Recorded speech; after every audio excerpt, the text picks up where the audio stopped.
నమస్కారం. ఈరోజు మనము క, ఖ అనే వర్గయుక్తులకి వాటి ప్రతిరూపాలుగా వచ్చే ఒత్తుల గురించి, వాటి విశేషాల గురించి కొద్దిసేపు ముచ్చటించుకుందాం రండి. ఇక్కడ క, ఖ అనే కవర్గంలోని మొదటి 2 హల్లుల్ని మనం ముచ్చటించుకుంటున్నాం. అవి క్, ఖ్ అనే హల్లులు ఆ అనే అచ్చు గుణింతపు గుర్తు తలకట్టుగా వచ్చి చేరటం చేత ఏర్పడ్డాయి. కానీ అవి 2 ఒకటే చోట ఉండటం వల్ల వాటిని యుక్కులు అని అంటున్నారు. కవర్గంలో క, ఖ అనే ఒక జత, గ, ఘ అనే ఇంకొక జత యుక్కులుగా ఉన్నాయి. అంటే జత క, ఖ అనే జతల గురించి, వాటి ఒత్తుల గురించి మనం ఇప్పుడు ముచ్చటించుకుందాం.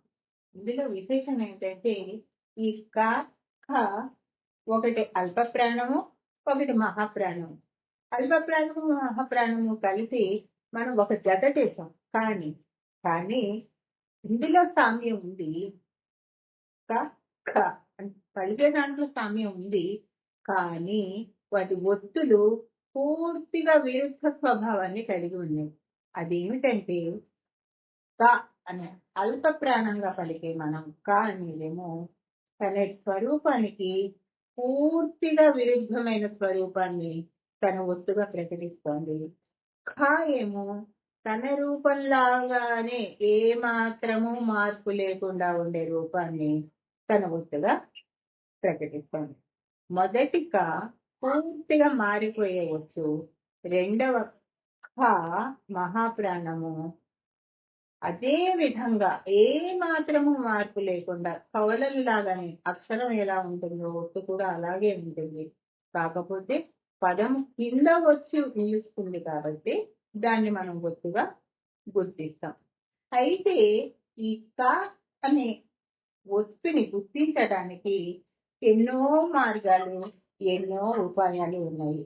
అందులో మనకి చాలా ఆడుతూ పాడుతూ సులువుగా మర్చిపోకుండా ఆసక్తిగా సంతోషంగా దాన్ని కనుక తెలుసుకోవాలంటే కొన్ని చిన్ని ఉపాయాలను మనం తీసుకుని వాటితో పదాలను తయారు చేసి ఆ పదాలు ఏ విధంగా వస్తున్నాయి, దానిలో ఒత్తు ఏ విధంగా ఉంది అనేది గమనిద్దాం రండి.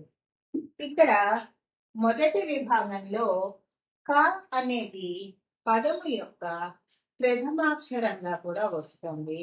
ఆ పదంలో క అనేది ఒత్తుగా ఏదో ఒక అక్షరం కింద, అది 2 అక్షరాల పదం అయితే 2వ అక్షరం కింద, 3 అక్షరాల పదం అయితే 2, 3, 4 ఉన్న అక్షరాల్లో మొట్టమొదటి విభాగంలో పదము యొక్క మొదటి అక్షరము కాయ ఉంటుంది. పదములో ఉండే అక్షరాల కింద వచ్చే ఒత్తు కూడా కావచ్చే వస్తుంది. ఇది ఒక విధానం. ఆ విధానంలో ఉన్న పదాలు ఏంటో గమనిద్దాం. కల్కి ఇక్కడ కా అనే అక్షరం వస్తుంది, ఇక్కడ కా ఒత్తు వస్తుంది. కర్కటం కా వస్తుంది, కా ఒత్తు వస్తుంది. కర్కాటకం కా వస్తుంది, కా ఒత్తు వస్తుంది. ఇది ఒక పద్ధతి. కా అనే అక్షరం ఏంటి, కా ఒత్తు ఏంటి, ఆ పదంలో కా ఒత్తు ఏ అక్షరం కింద వచ్చింది అనేది గమనించడం. రెండో విధానం ఏంటంటే ఈ కాలి అక్షరం మొదట ఉండాల్సిన నిబంధనని తీసేసి ఏ హల్లైనా ఉండొచ్చు, కానీ ఆ పదంలో కా ఒత్తు ఉండాలి, అది నిబంధన. మొదటి దాంట్లో కా పదం యొక్క మొదటి అక్షరంగా ఉండాలి, ఆ పదంలో కా ఒత్తు కూడా రావాలి. ఇప్పుడు ఆ నిబంధనని సడలించి కా అనే అక్షరం రావక్కర్లేదు, ఏ అక్షరమైనా రావచ్చు, కానీ కా ఒత్తు మాత్రం ఉండాలి అనే దాంతో చేస్తున్నారు. చేస్తున్నప్పుడు తర్కము, తర్కము, వల్కలము, వల్కలము వస్త్రాలు, వల్కలము నార చీరలు, నార వల్కలములు, సూర్యుడు. అంటే ఇక్కడేమో కా అనే హల్లు తర్వాత వచ్చిన అక్షరానికి రా అనే అక్షరానికి కావలసి వచ్చింది. ఇక్కడ వా అనే హల్లు తర్వాత వచ్చే లా అనే హల్లు కింద కావలసి వచ్చింది. ఇక్కడ ఆ అనే అచ్చు తర్వాత వచ్చే రు అనే అక్షరం కింద కావత్తు వచ్చింది. ఇది రెండో విధానం. మూడో విధానం ఏంటంటే కా అనే అక్షరం ఉండాలి, ఆ కా అనే అక్షరానికి కావత్తు రావాలి. దాన్నే మన వాళ్ళు 2 సార్లు వస్తుంది కాబట్టి ద్విత్వాక్షరము అని అంటున్నాం. మొట్టమొదటి దాంట్లో కా అనే అక్షరం మొట్టమొదటిది, మూడో దాంట్లో ఎక్కడైనా ఉండొచ్చు కానీ ఆ కా కింద కావత్తు రావాలి అనేది నియమం. చక్కని, తక్కడి, నిక్కము, ఇవి కూడా సరిపోయినాయి. నాలుగోది ఏంటంటే ఈ కావత్తు ఏం చేస్తుందంటే వేరే అర్థాన్ని ఇచ్చే ఒక పదాన్ని చూపి మెల్లిగా దాని కింద వెళ్ళి చేస్తాం ఏదో ఒక అక్షరంలోకి. ఆ అక్షరంలోకి చేయటం వల్ల సంయుక్తంగా మారి అక్షరంతో కలిసి ఆ పదము యొక్క అర్థాన్ని పూర్తిగా మార్చివేస్తుంది. మళ్ళీ ఒక్కసారి ముద్రించుకున్నాము. మన మొట్టమొదటి అభ్యాసంలో కా అనేది పదానికి మొదటి అక్షరంగా ఉండాలి. పదంలో ఉన్న అక్షరానికి కింద ఏదో ఒక అక్షరం కింద ఒత్తుగా కూడా రావాలి. రెండో నిబంధనలో ఏ హల్లైనా ఉండొచ్చు, కానీ ఆ పదంలో ఉండే అక్షరాలకి కావత్తు ఉండాలి అని.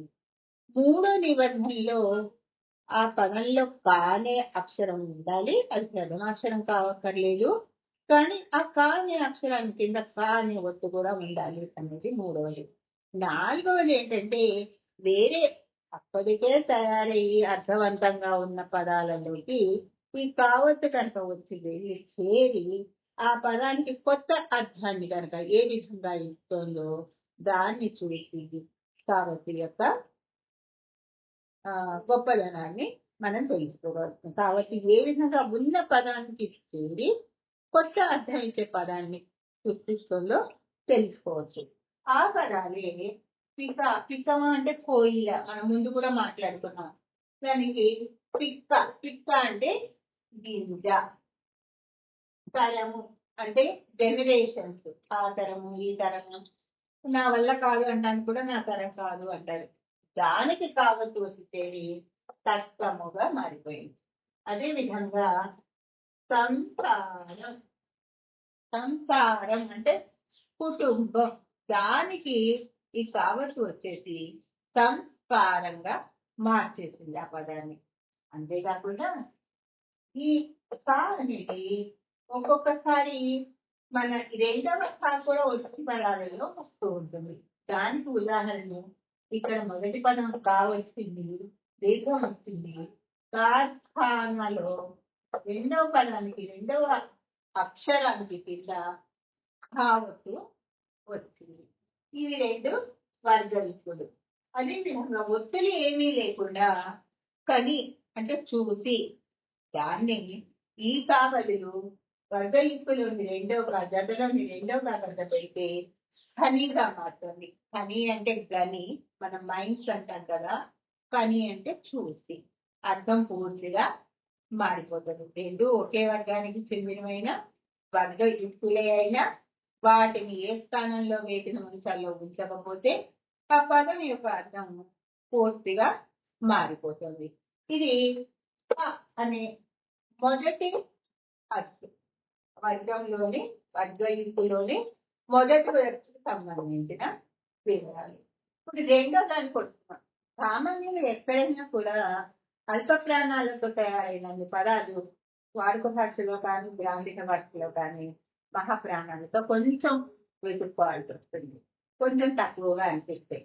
అందుకని ఈ ఖ అనే దాంట్లో అసలు రెండు ఒకటిగానే ఉంది. అక్షరం ఏది, ఒత్తు ఏది అనేది మనం ఏది తెలుసుకోలేదు. రెండు ఒకటిగానే ఉన్నాయి. కానీ గుర్తించడం ఎట్లా, అక్షరము కింద వచ్చి చేరితే అప్పుడు దాన్ని ఖ అని అంటున్నాం.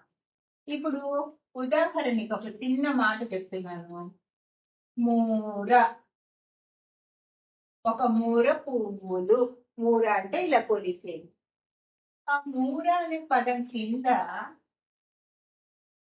ఈ ఖ వచ్చి చేరిందనుకోండి ఒత్తు. ఎందుకంటే ఒత్తు ఎప్పుడు కూడా అక్షరం కిందనే ఉంటుంది, దాని స్థానం అదే.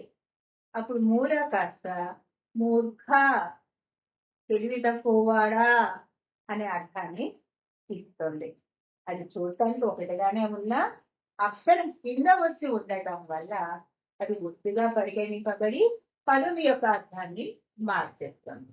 ఇక్కడ మనం తమాషాగా అందరికి కూడా హా మొదటి అక్షరంగా ఉండే పదాలు తయారు చేయడం అనేది మన ఆనవాయితీ. చాలా మంచి పద్ధతి. కానీ దాంతో పాటుగా హ అనేది మీ పదము చివరి కూడా వస్తే ఎలా ఉంటుంది అనే ఒక చిన్న ఆలోచనతో వచ్చిన ప్రయోజనమే ఇది. ఇక్కడ మొదటి అక్షరంతో ఖనిజము, ఖడ్గము, ఖద్దరు, ఖర్జూరము అని పదాలు నాలుగు వస్తున్నాయి. అదేవిధంగా పదం చివరి అక్షరంగా ఉంటే ఎలా ఉంటుంది అనే దానికి మగ్గ, నిశాఖ, ముఖ ఈ నాలుగిట్లో ఖ అనేది పదంలోని చివరి అక్షరంగా వస్తుంది. ఈ నాలుగింట్లో ఖ అనేది పదంలోని మొదటి అక్షరంగా వస్తుంది. అదే విధంగా ఈ ఖ అనేది రెండో అక్షరంగా వస్తే ఎలా ఉంటుంది అని కనుక చూస్తే శంఖము, లంకణము అని వస్తుంది. అలా కాదు, ఇక మూడో అక్షరంగా రావాలి. అంతపాటు ఈ ఖానే కాకుండా ఒక గుడింత గుర్తు కూడా చేర్చుకుని ఉంటే బాగుంటుంది అని చూస్తాం అనుకోండి. బురఖ, గురఖ, తడాఖ అలా వస్తుంది. కాదు మొదటి అక్షరంగానే పెట్టుకుందాము అనుకున్నాం అనుకోండి. ఖాళీ, ఖాళీ, ఖాత. ఈ విధంగా మనం అక్షరాలని ఒత్తిడిని తీసుకుని అవి అల్పాక్షరాలు కనుక అయితే ఆ నాలుగు విధాలుగా అంటే మొదట అదే అక్షరం రావాలి. ఇప్పుడు గర్గుడు గా అక్షరం వస్తుంది, గా వస్తే వస్తుంది. అదే విధంగా గర్గుడుతో రావచ్చు, గాని అక్షరం తీసుకుని గా ఒత్తు రావడం ఒక పద్ధతి. ఏ హల్లైనా తీసుకుని దానికి గా ఒత్తుని తెచ్చడం రెండో పద్ధతి. గాని అక్షరం కింద గా ఒత్తుని తెచ్చి ద్విత్వాక్షరంగా చూపించడం మూడవ పద్ధతి.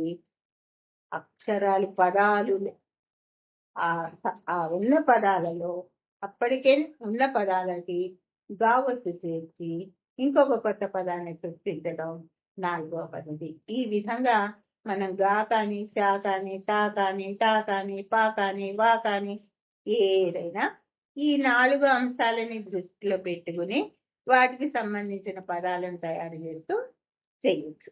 అదేవిధంగా మహాప్రాణాలు ఉన్నాయనుకోండి, అవి కష్టం కాబట్టి ఘ ఉందనుకోండి, అప్పుడు ఘటము మొదటి అక్షరంగా వస్తుంది, అన్నఘ రెండవ చివరి అక్షరంగా వస్తుంది. అలా కొన్ని ప్రయోగాలని చేయొచ్చు. ఇవే కాకుండా మీకు ఇంకేమైనా కొత్త విషయాలు, కొత్త పద్ధతులు ఈ ఒత్తులను గమనించడంలో కనుక తెలిస్తే, అందరూ మామూలుగా ఒత్తుల వర్గీకరణ 3 విధాలు, అందులో ఒకటి తలకట్టు తీసేస్తే వస్తుంది, ఒకటి అసలు మారదు, ఇంకొకటి పూర్తిగా మారుతుంది అని చెప్తూ ఉంటారు. అది తప్పు కాదు. కానీ ఇక్కడ మనం చేస్తున్న ఈ ప్రయోగంలో ఒక వర్గయుక్తుని తీసుకుని, ఒక జత హల్లుల్ని తీసుకుని అవి రెండు వాటి ఒత్తుల విషయంలో ఏ విధంగా పూర్తిగా విభేదిస్తున్నాయో తెలుసుకోవటమే సులభతరం అవుతుందనే ఉద్దేశంతో ఈ ప్రయత్నం జరిగింది. ఇప్పటికి సెలవు తీసుకుంటాను. కానీ నాకు ఒక చిన్న సందేహం ఉందండి. మీకెవరికైనా తెలిస్తే మీరు నాకు చెప్తారని అనుకుంటున్నా. అదేంటంటే కిలాడి, ఖిలాడి. హిందీ భాషాపరంగా చూసుకుంటే ఖేల్ ఖిలాడి అంటూ ఉంటారు, కానీ మనం జగత్ కిలాడీలు అంటూ ఉంటాం. ఈ రెండిట్లో ఏది సరైనదో మీరు కామెంట్స్ రూపంలో పెడితే నేను నా సందేహ నివృత్తి చేసుకుంటాను. ఇప్పటికి సెలవు తీసుకుంటానండి. వచ్చే ఎపిసోడ్లో మళ్ళీ కలుస్తాను. జై తెలుగు తల్లి. ఉంటాను.